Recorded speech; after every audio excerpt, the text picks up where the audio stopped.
What's up, YouTube? It's your boy Desi. Let's hit up on your bin, the Cobra Clutch. You know what's up. We checking out this new Jimmy High Roller video. I seen he just dropped this. So I'm excited to see what he talking about. When a 17-year-old LeBron James got invited to an NBA workout and took over. I think this is when he was busting Jordan ass, and we ain't got the footage because Jordan people wouldn't let nobody with a camera walk out of there with the footage on a device. So let's see, man.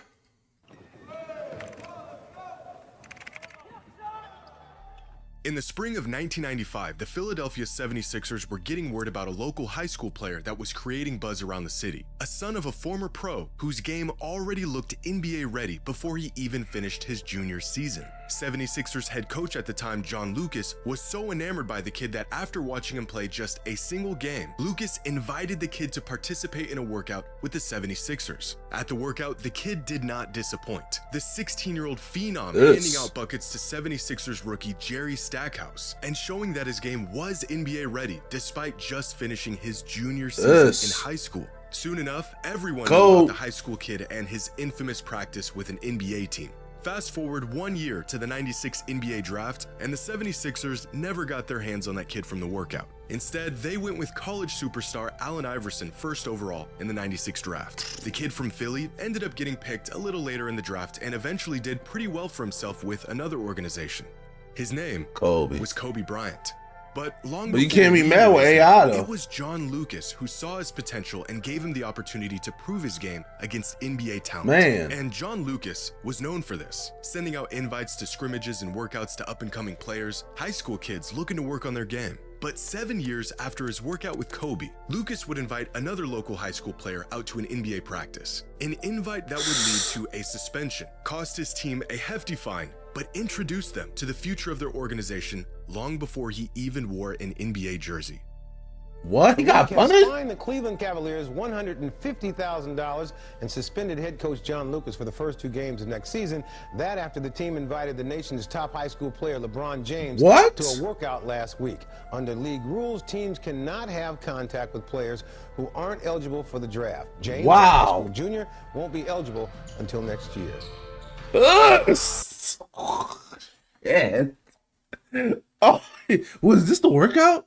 Did he just bang on this grown-ass NBA player? Teams cannot have contact with players who aren't eligible for the draft. James, wow, the fact they got punished. Oh my goodness, here.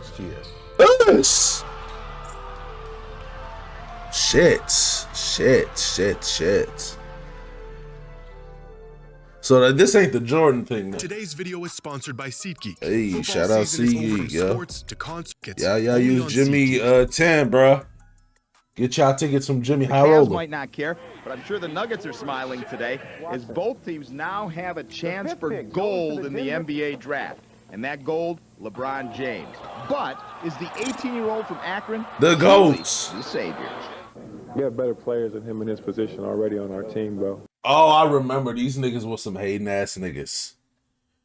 Oh my goodness, these niggas on the team. So Boozer was on the Cavs. I don't know if y'all can see. I'm kind of in the way. Matter of fact, let me move myself up so we ain't got to deal with that. These niggas was some hating ass niggas. They talking about they already had niggas on the team. But mind you, this team I think only won like somewhere around 15, 20 games the season before they drafted LeBron. Talking about we got people on the team better than him right now at his position. Who, Darius Miles? Man, get the fuck out of here, man. That niggas are sorry, bro. You niggas just don't want to give no nigga no shine, especially this a nigga come out of high school. Y'all niggas thought he wasn't all that. And he busts everybody ass, including y'all, in practice. I don't think you can really just bring a high Look, school here we go.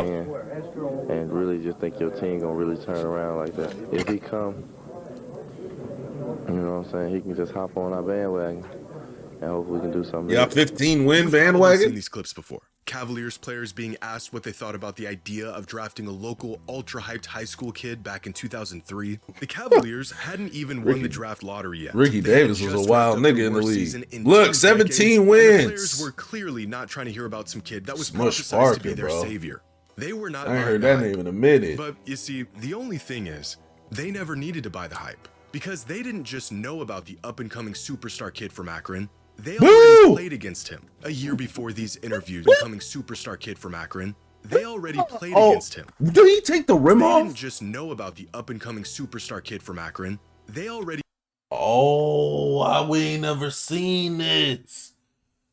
Bro, y'all can tell, bro. He took the rim down with him. This rim is not here no more.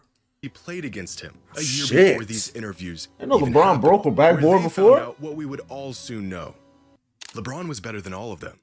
By 2002, LeBron was the clear-cut best NBA prospect in the world, regardless of age. And it wasn't just the early LeBron fanatics that thought he could go #1 overall in the NBA draft as a 17-year-old junior. Everyone did. LeBron would have been the #1 pick in last year's draft. That should give you an indication of what kind of talent he is. Most kids should not leave early. They're not prepared for it emotionally or from a maturity level physically, but this kid is. In fact, he was such a singularity as a prep star that he had already gained NBA status before he was ever in the NBA. After hearing the hype about a teenager dubbed the Chosen One, a prime Shaquille O'Neal took it upon himself to attend one of his games. And after seeing him play, had this to say about a 17-year-old LeBron. He's an all-around great player. He has it all, definitely. He's very athletic. He has a lot of poise. He can do almost everything. That same season, Allen Iverson, I know a lot of niggas was going to his games. MVP, had to see for himself if LeBron was as good as advertised. And not only was the hype very real, opponents were eager to bask in any moment where they even slightly got the best of him. On this particular night, high school star Maurice Rice sent LeBron to the floor with a crossover, and it damn near brought the whole building down. Look at this. His teammate is literally jumping for joy, completely ignoring the jaw-dropping gap on the scoreboard and the atrocious shot. That should say 71-30. Better. He saw what he needed to see. LeBron was everything he That was should rumored say to be. 71-30. But long before NBA they down by superstars 40. were going to his games, LeBron's skill set far exceeded anything high school had to offer. Us. The only way for him to build onto his already NBA-ready game was to play NBA players. That's when Chris Dennis, a family advisor for LeBron at the time, accelerated his progress by taking every opportunity. He looked like Tyler Williams from Everybody Hates Chris at Abbott Elementary.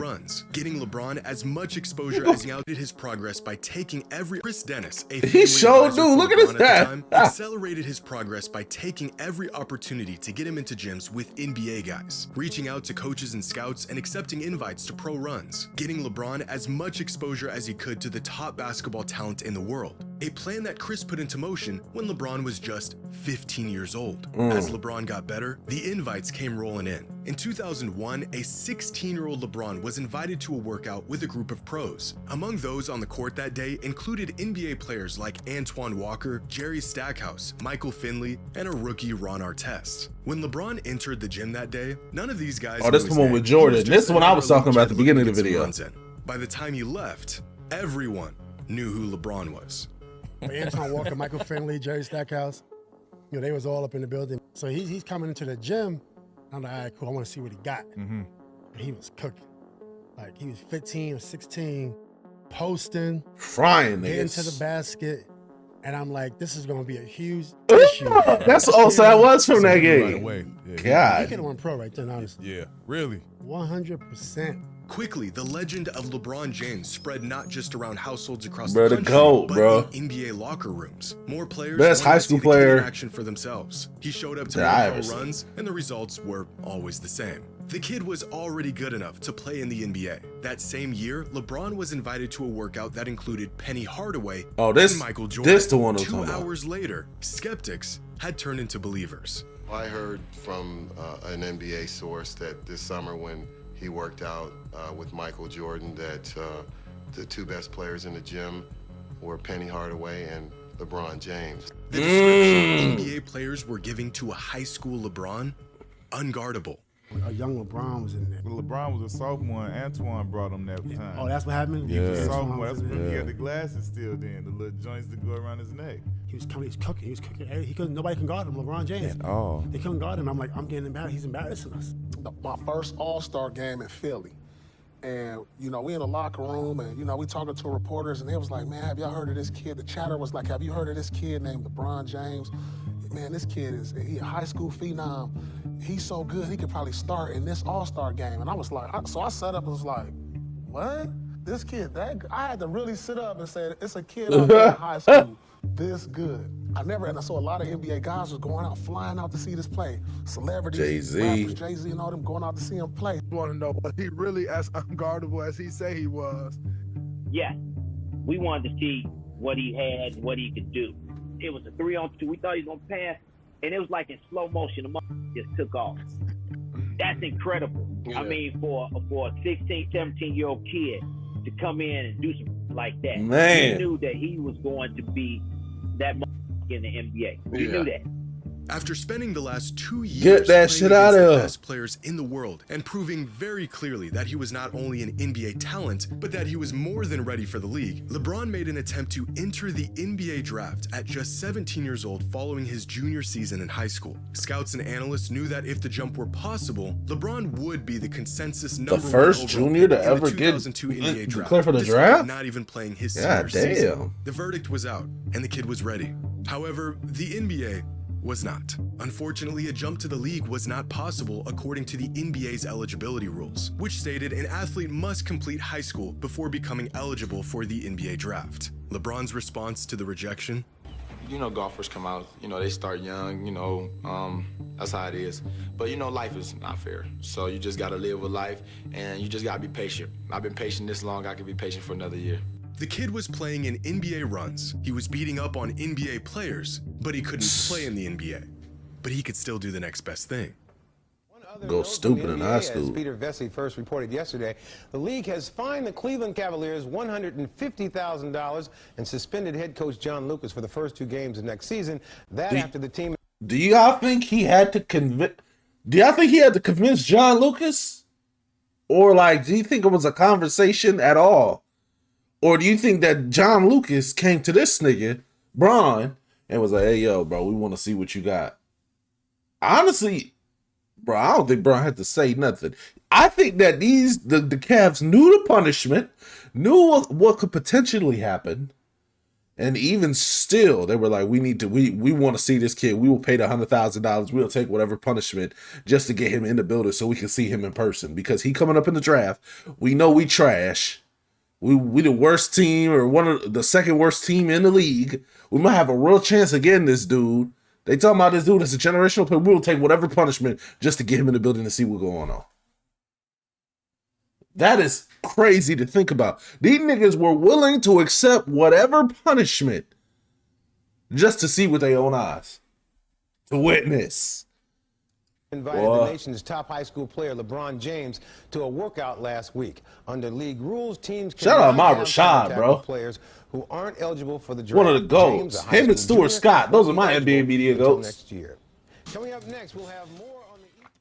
By the spring of 2002, John Lucas, the same coach who invited a 16-year-old Kobe Bryant to work out with the 76ers, was now the head coach of the Cavaliers. His exclusive workouts with pros and the rare up-and-coming prep talent worthy enough to join were still going on. But by this point, John wasn't just hosting these workouts to open the gym up for his players or get some extra runs in. He was recruiting, because 40 miles away, the best NBA prospect in the world had just wrapped up his junior season. A kid still 1 year away from being draft eligible with a reputation of crashing NBA runs. In fact, John was among one of the many skeptics that attended one of LeBron's games a year prior to see if he was really as good as everyone said he was. And just like everyone else, he was immediately sold. And so just a month after the Cavaliers season ended, John invited LeBron to come work out with the team. By this point, most players around the league had heard of LeBron and knew he was a generational talent. Everyone except the players on the Cavaliers. When word got around that LeBron was going to be at their upcoming workout, Cavs players were not only skeptical, but ready to show him that he wasn't as NBA ready as he, or everyone else for that matter, thought he was. That's some hating shit. You niggas is hating on this nigga. Meanwhile, this nigga is getting niggas like Shaquille O'Neal, Allen Iverson, some of the best players in the history of the game to come to these fucking games, and you niggas is hating. I'm trying to tell you, bro. The hate that people be having is so crazy. It's crazy. Including our friends Darius Miles and Carlos Boozer.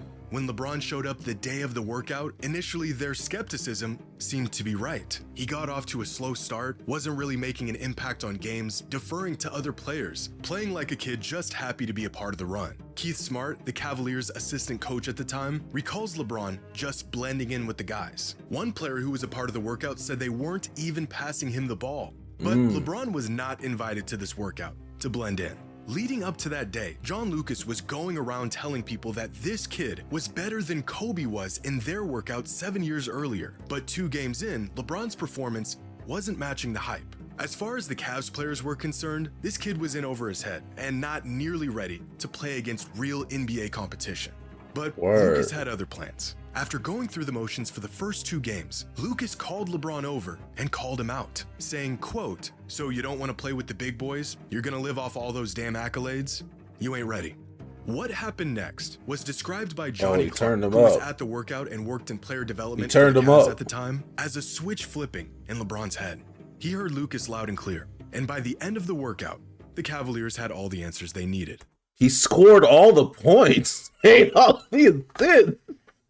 Oh, shit. And Bron came, and like nobody was passing Bron the ball because everybody knew he was in high school.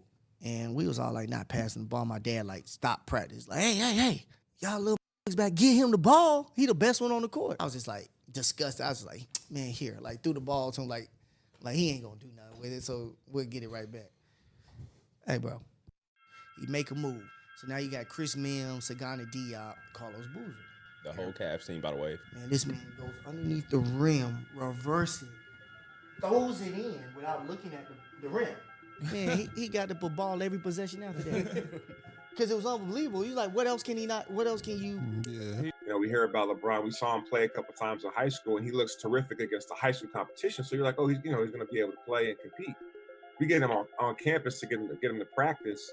Right away, we knew that he was our best player. He passed the ball. He got by people. He wanted to draw. Give me that. He made the game so much easier and so much fun to play with. Right away, we knew he was our best player. Good pass. Year, Dimbo Cole, Darius Miles.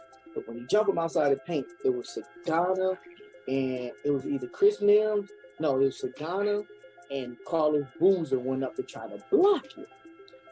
So he jumped like this, like he was going to dunk it on one side.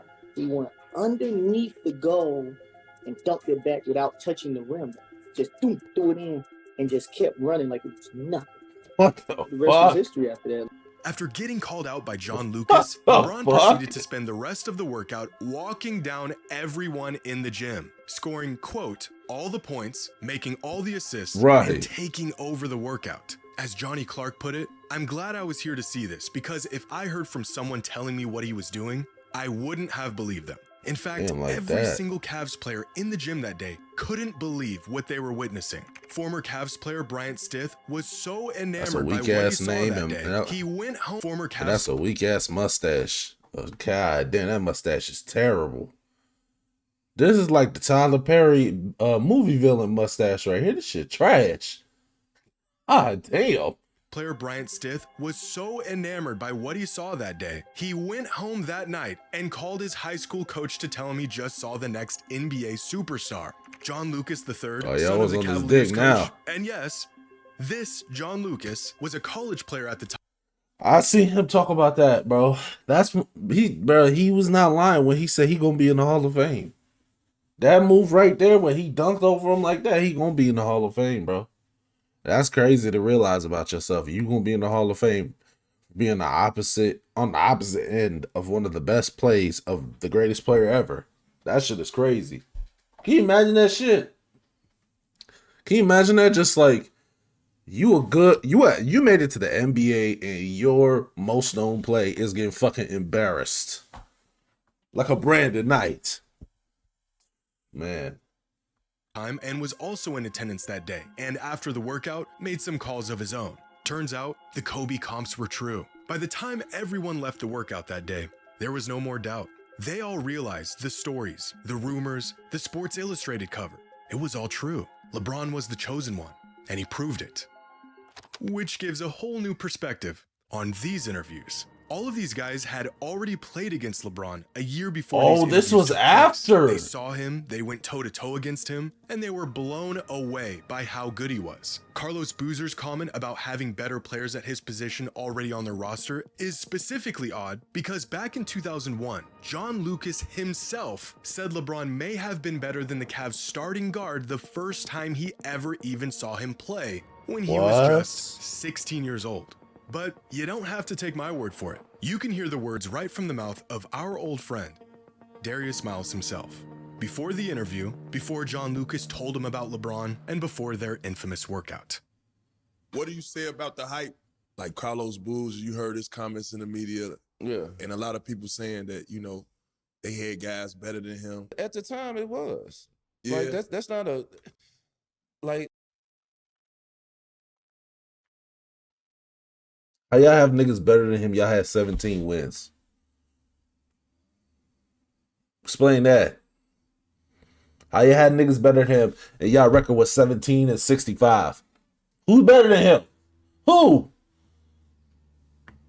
I'm making my motherfucking stomach hurt with this bullshit, bruh. If y'all was so much better, y'all had fucking more than 17 wins. Man, come on, bro. Come on, man. Cut the cap, bro. That's bullshit. You know it's bullshit. You know the media, bro. They'll take a statement from you and they'll make it out of something like the stuff that. Take a statement from you. They just played the clip. What do you mean? They asked you a question. Sir, how good do you think LeBron James is? The kid in high school, the number one player in the country. How good do you think he is? That's all they did. That's all they did, bro. Yeah, we got dudes on our team that's better than him. I don't think no kid from high school. How's that them changing the... Man, whatever, man. I said, if they really broke down the whole interview and seen every word it said, I was actually taking up for him. I used to call back to the crib and I used to tell my homeboys, I was like, bro, it's this dude in high school, bro. He might be the best high school player ever because I seen him throw it between his legs in the game. I'm like, shit, he might be the best high school player ever. Them boys like, nah, folk, nah.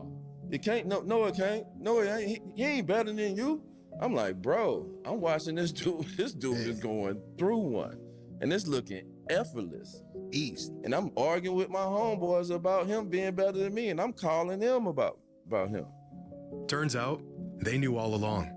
LeBron was not only as good as advertised, he was better. And that kid from Akron that crashed their workout in the spring of 2002 was in fact going to immediately turn their whole franchise around. Hello?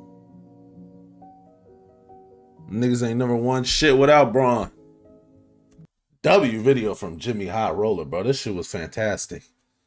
Oh man, this was a fucking great video, bro. I love Jimmy Hot Roller videos, man. Y'all gotta show him some love. Man, like, comment, subscribe. Let me know any other videos y'all want, bro. I'm telling you, man, we own this grind. We just hit like 300 subs recently. I be on stream, twitch.tv/DesiLux. Man, I'm grateful, man. YouTube, I appreciate y'all so much. We've been going crazy. We're going to keep going crazy. And man, I don't got much to say, man. YouTube, love y'all. Peace.